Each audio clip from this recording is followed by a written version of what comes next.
Good, আরেকবার try করো।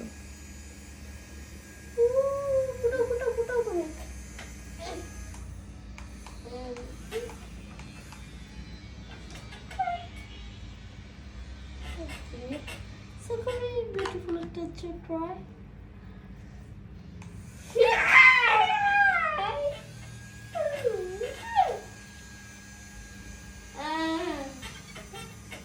অনেক বাবলস হয় একবার ডিপ করলে।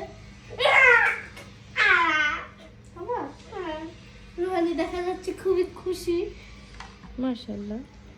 এটা দিয়ে কোনো ভিডিও একটা প্রোডাক্টের আশেপাশে ছড়াই দিলেও খুব বিউটিফুল লাগবে।